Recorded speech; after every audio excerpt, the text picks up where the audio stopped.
Hello guys, I'm back. Today I will teach you how to read pump curves as a real chemical process engineer. I will tell you what are the influences of the pump curve during the plant design of a process, but not only that, stay with me up to the end of this video because I will show you what happens if you pump different fluids with the same pump.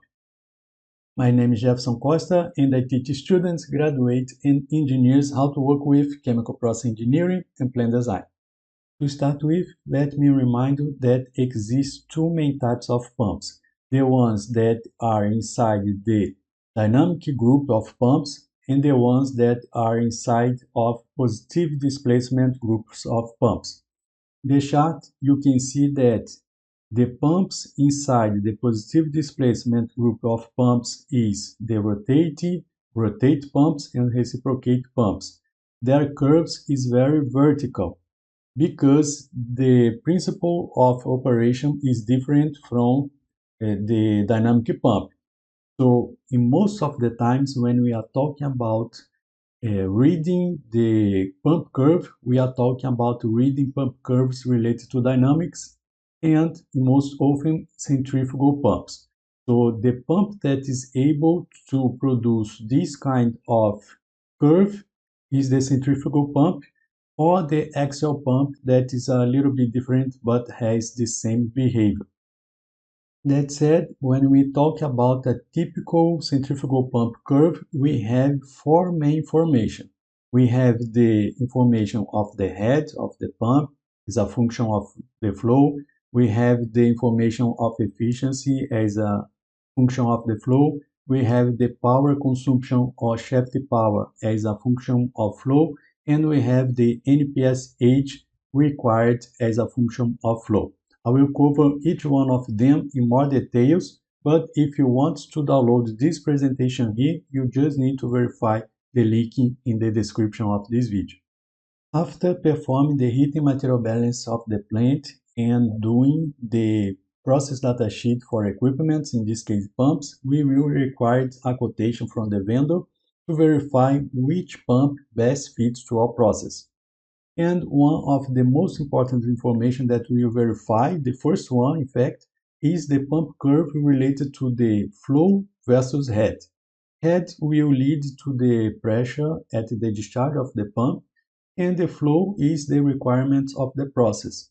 So you can see that for the same pump, the same casing, we can have different pump curves depending on the size of the impeller. So it's important when you are requesting a pump quotation that you verify if it's possible or not to increase the impeller for the model that is offered by the vendor. Because if you need to increase the capacity in the future, you don't need to change the whole pump, you just need to change the impeller. What I would like to highlight to you is that the final pump flow is a function of the system, not a function of the head. What I mean by that? If I have my system as this one, so it means that as I increase the flow, I will increase the resistance in the pipings or in the system. And because of that, I will require a higher head in my pump. So if my system needs to operate at 16 cubic meters per hour, this head here around 20 columns of meters of water is enough. But if I need to have more flow, I will, for instance, if I go to around 18 cubic meters per hour, the head required to my system will be higher. So eventually, to perform the system with a higher flow, I will need to change my pump. In the other hand, if I decrease the flow, I will require a less head of my pump. So to the same pump, to I be able to control the flow of the fluids, of the liquids in the pump, I need to have some kind of control valve at the discharge to variate the pressure drop in the system and with that get the required flow for my system. if it is required.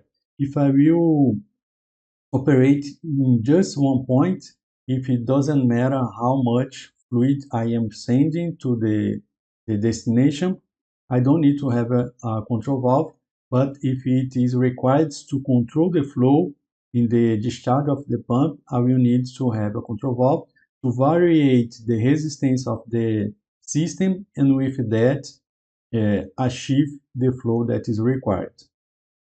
The second most important information for chemical process engineers during the selection of a pump is the NPSH required of the pump.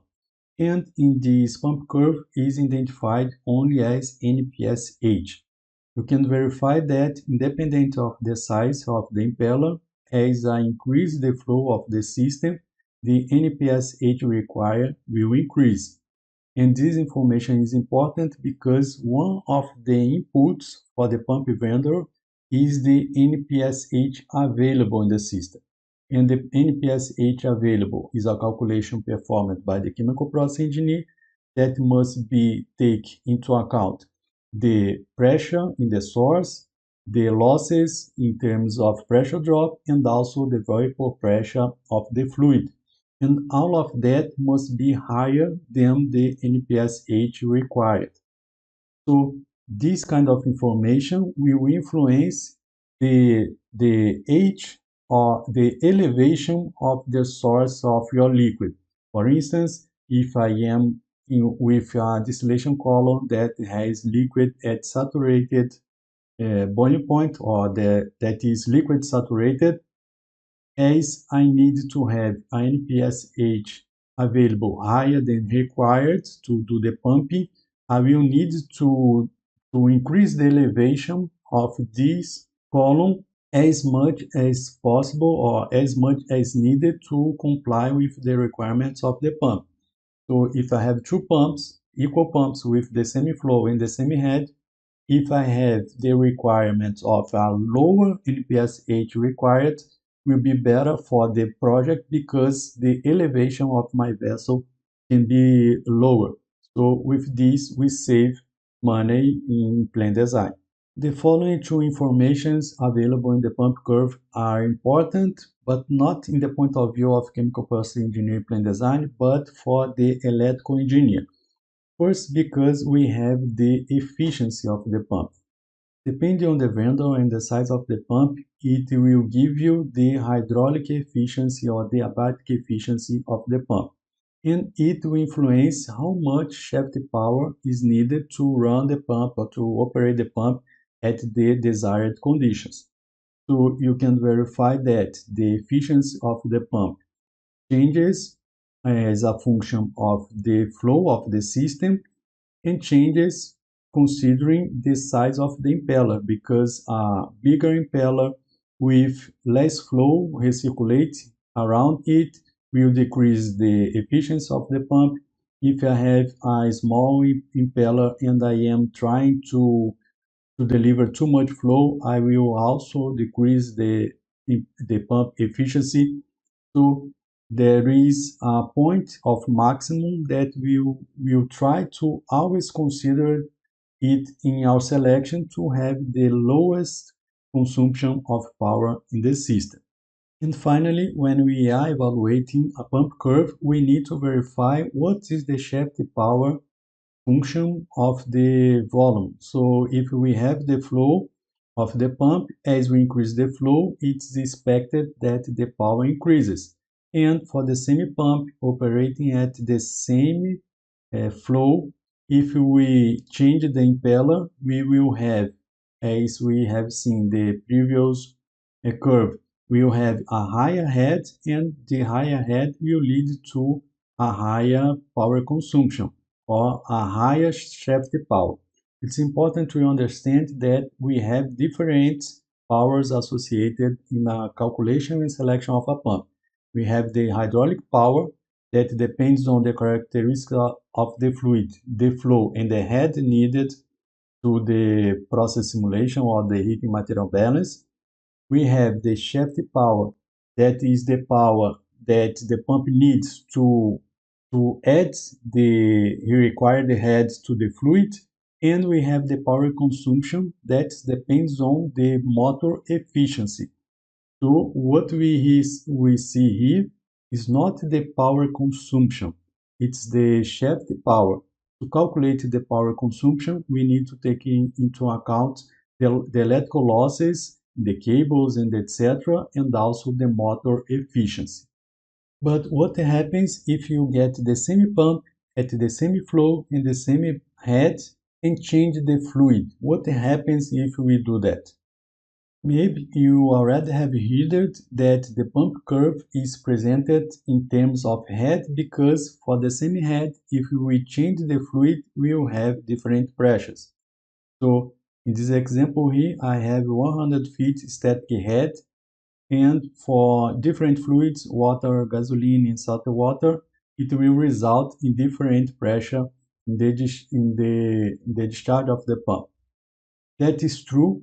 However, when we are talking about pump performance, when we change the fluid, we do not guarantee that the same pump curve applies. Because when we increase the density and the viscosity of the fluid, the required of power will increase because now we have a more dense fluid for the semi flow. The power required for the pump will be different. With that, as the equilibrium of the shaft power and the hydraulic power will be different, we will have a decrease in the efficiency of the pump.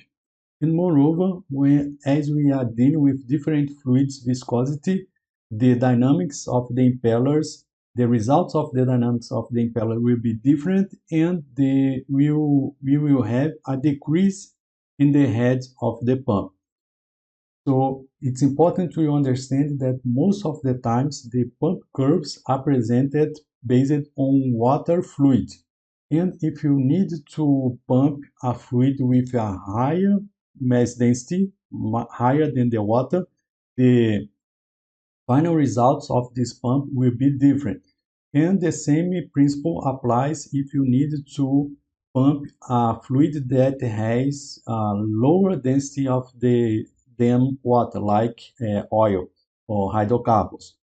So based on those information, you need to talk with your vendor to verify if the pump curve that they are offering to you is related to the fluid that you need to pump, or if it is only based on water. If it is based on water, you need to do adjustment to make sure that you will get the required power in the end, the required pressure, and also the required flow. Here you can see the pump curve, complete pump curve from a pump vendor. So when we are evaluating the pump curve, in fact, we will not get different pieces of the pump curve to evaluate. Usually we have all the information in the same paper. So as the chemical process engineer of the project, we will define the flow and the required head to the process. So based on that, I will do a straight line from my flow going to my head, and I will evaluate what are the other parameters in this case. So you can see that if I need to operate at this point here, I will have the impeller, this impeller, that will lead to this motor size, because in this case the vendor already offers the pump with the motor. I will have the NPSH required at this level, so I will need to guarantee that my NPSH available is higher than this. I will have what is the efficiency of the pump, and with the efficiency of the pump, I will return to my heating material balance in the process simulation software and update the information to make sure that all the outputs and results is consistent with the pump selection. And I will verify here what is the shaft power, and based on the shaft power and the pump efficiency, I can calculate or estimate what will be the pump consumption. That is important to define the OPEX of the plant. If you want to know more about chemical process engineering, plant design, and hydraulic calculations for pumps, I recommend you to take a look in this video here.